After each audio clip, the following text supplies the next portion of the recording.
The very, very warmest of welcomes to the video series. My name's Andy Cope, in fact, Dr. Andy Cope, and I'm delighted, excited, and I think more than anything, I'm honoured. The t-shirt gives you a big clue what I want to talk about today. I'm honoured that not only to be presenting this video series, but honoured that somebody in your school has thought that this is important enough for you to listen to. So, is it important enough? Why should you listen? If I was sitting where you're sitting, I would be asking, why do I listen to you? Well, let me introduce myself. Oh, by the way, before I introduce myself, this is a proper video with a green screen. Should we not have somebody shouting, and action? And action. Thank you, director. That makes me feel a whole lot better. I have a double life, okay? So it's a very bizarre life that I have. So I write children's books. So if you've got children between the ages of about 7 and 11, I'm wildly famous. I'm the author of the series called Spy Dog and Spy Pups, and in fact now Spy Cat as well. Sold 1 million copies all over the world, blah, blah, woof, woof, fantastic. However, that's not really what I do. What I really do is the t-shirt stuff. I have, for the last 12 years, I've been doing the longest PhD in the history of PhDs. At Loughborough University, I've been researching a subject called positive psychology, which is essentially the science of happiness, the science of well-being, and the science of feeling good. So my job as a researcher has been to seek out happy people and follow them around. And this series essentially is about taking the very best bits of what I know and trying to translate it so that it actually gives you things that are doable and worth thinking about. Am I going to be word perfect? I think I need to admit right at the start that I'm not aiming to be word perfect. My life isn't word perfect. When I deliver my courses, they're not word perfect. Your lessons aren't either. I'm not a trained presenter. However, I know some stuff and I've got enough passion and enthusiasm. So if I get the words wrong, then I don't want the crew to be editing it in and editing it out. I want to just go with the flow. So the format is me and it's you and it's the crew. Hi, crew.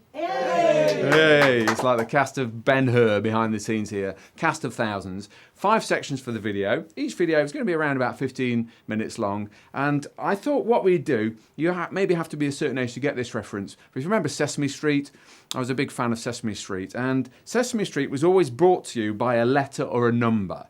So, you know, typically today's episode is brought to you by the letter P.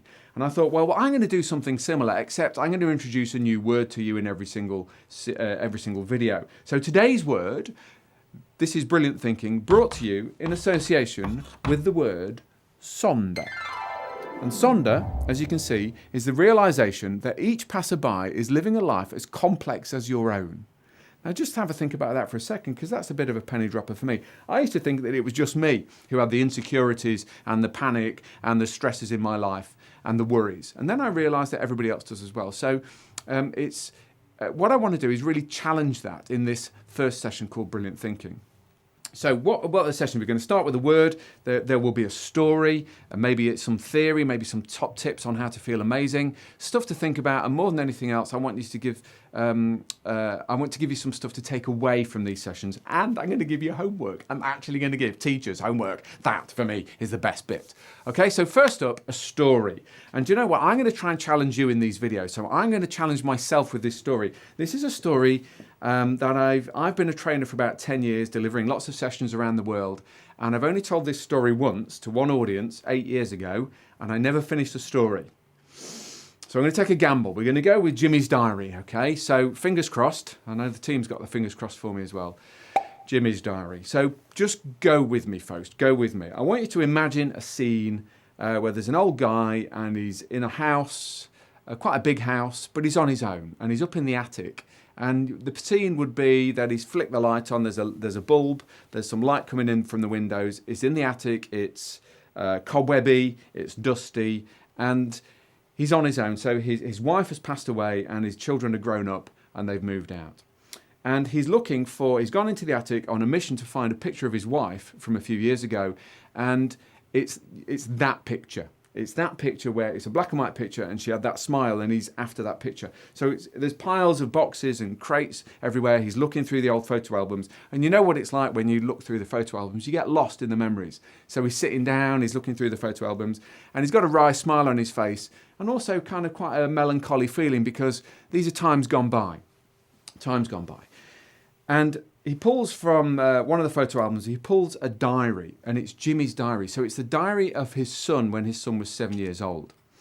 And it's got Jimmy's diary written in, it's a scrawly sort of homemade diary. It's Jimmy's diary in crayon on the front with a stick picture of Jimmy, 7-year-old diary. So he sits down and he opens Jimmy's diary. And Jimmy's diary is chock-a-block full of stories that you would think that you would have when you were 7. So it's arguments with his teenage sister, it's his favourite lessons at school, it's the stuff he did with his mates, it's the football matches. And there's a wry smile. And then he thinks, Jimmy's story and Jimmy's year doesn't tally with his own recollection of the same time, but he had a diary, the old man had a diary of about the same time, so he says, I'm going to go and look at my diary. So he takes Jimmy's diary, he goes down the stairs, he's not sure what's creaking more, his knees or the stairs. He goes into his office downstairs, he opens the glass cabinet, and there's his diary from the same time. And this is a big business diary, leather bound, embossed with his name on the front and the year. And he turns to his own diary from the same time, and he marvels at how busy he was. Every single day is crammed with appointments and with meetings and with notes from meetings and meetings about meetings and phone calls he was going to have to make. And it even spilled into the evenings and into the weekends. And yet there was one day, But there was one day that was different from all the other entries. So on a Saturday, on June the 23rd, the old man had looked at his diary and he'd wrote in it, wasted a day, went fishing with Jimmy, didn't catch a thing. So with a slightly trembling hand, he looks at Jimmy's diary. Remember, frayed, old, curling up at the edges, with Jimmy's writing embossed on the front. He licks his finger, he went to June the 23rd, and there was an entry in Jimmy's diary, etched in Spider-Man writing. It said, went fishing with my dad, best day of my life. And that, I think, is a challenging story for me to tell. But what I'm trying to make a point here is that I think that in 30 years or in 40 years or in 50 years, when we're sitting in our armchairs in our care homes and we're reflecting back on our lives, then I think that we'll look back today at our working lives, at being a teacher or whatever job you do in a school. I think that we'll look back on these as the good old days. So it doesn't make any sense to me as a positive psychology researcher. It makes no sense to be waiting 40 years to look back and to enjoy today. It makes more sense to learn to enjoy today. And so to Yorkshire. Okay, as a children's author, I was doing a visit in Halifax, and clearly the schools had clubbed together. There were about 300 9-year-olds in the room. So Spy Dog. So I've actually got a dog, Spy Dog. She comes with me. I come on stage, lots of children in the room, and they go wild for the dog. I've learned that. Okay, so I calmed them down and I said, okay, kids, before we start, before I introduce the dog and before I introduce myself, I've got a statistic for you. I said, the average lifespan in this hall is 4,000 weeks. And these 9-year-olds, they went ballistic. They were leaping around the hall going, yeah, that's fantastic, Andy. That's like brilliant news. Thanks for sharing that. That's so wonderful. Thank you, thank you. So I thought we'd start with the same statistic today. So the average lifespan for the people listening to this video is also 4,000 weeks. Now, if you announce that to an adult audience, there's generally less punching of the air and less leaping around the room, and more of a collective sigh or a gulp or even some nervous laughter. Because, well, we've used a few. It's not a massive number.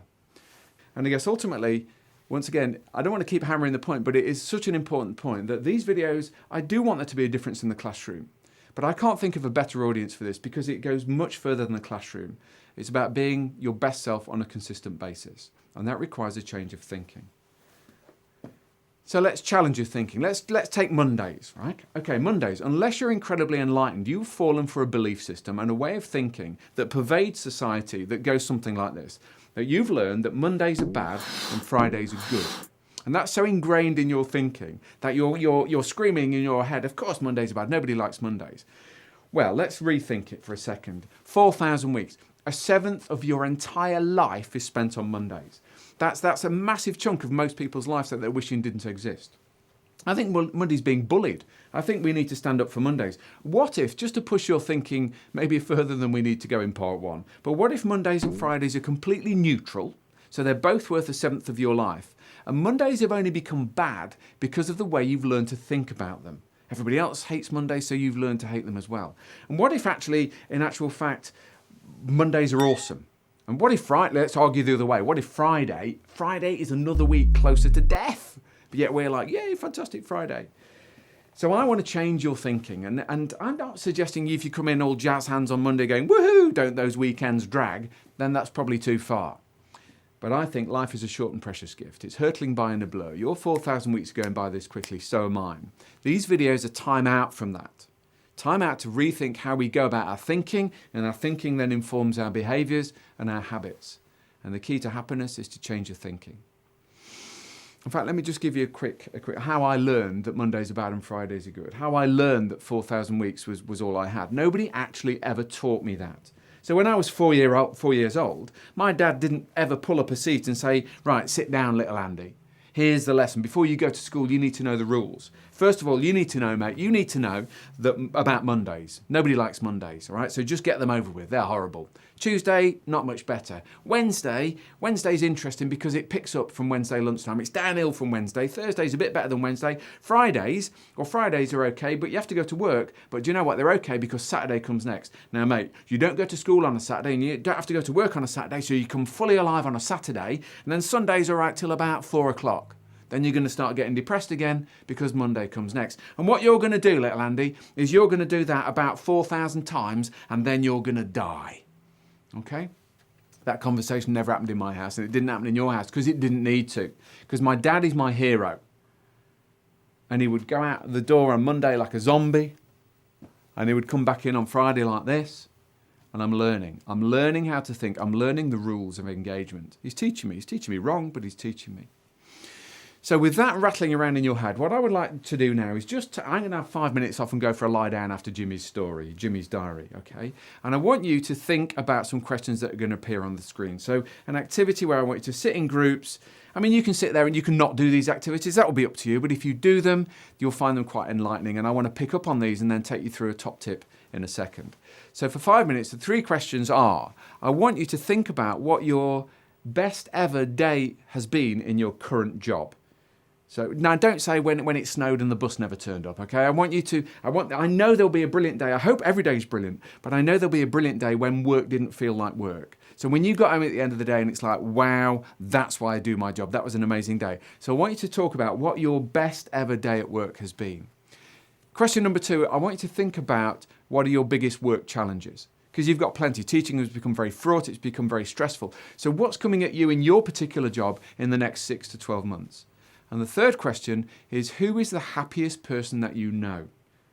And why? So not a celebrity off the TV. You will know somebody straight away in your head who you will rate as the happiest person, either in the staff room or your family, your friends or whatever. Who's the happiest person that you know and why are they so happy? And in 5 minutes time, if we come back to those, and then I'll take you through some more information. See you later.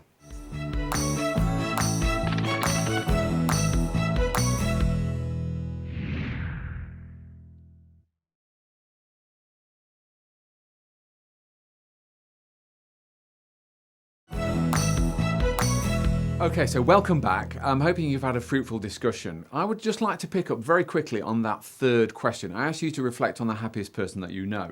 Now, the chances are, if I was going to hazard a guess, I would say that the happiest person that you know isn't necessarily the wealthiest person that you know. So they haven't got a Ferrari on the drive or a big house in the country. In fact, you may well have picked on a child, a small child, who they seem to be happy all the time. So I'm going to pick up on that in some of the future lessons. But I want to leave you with a final thought. So unless you're incredibly enlightened, you have been missold the whole concept of happiness. So happiness has been sold to you from a very early age, like a pot of emotional gold at the end of a rainbow. So happiness is a lovely feeling, but it's over there. I need to earn it, I need to pursue it, I need to go and make it mine. And that con starts when we're tiny. So what we tell our children, because we love them, we say, if you work really hard in primary school, you'll get really great SATs results or great grades. And when you get those great grades, guess what, kids? Then you'll be happy. And then you go to big school, and if you work really hard in year 11, you'll get A's and A stars in your GCSEs. And when you get those A's and those A stars at the end of the rainbow, guess what, kids? Then you'll be happy. Or you'll be happy, then you'll get a job and you'll have a sales target, a production target, or a school inspection target. And when you hit your target, guess what? Then you'll be happy. Or classically, you'll be happy when you're walking down the aisle with your perfect partner. So all the time, what we're doing is we're relentlessly pursuing this pot of emotional gold at the end of the rainbow. I've got to earn it and pursue it and make it mine.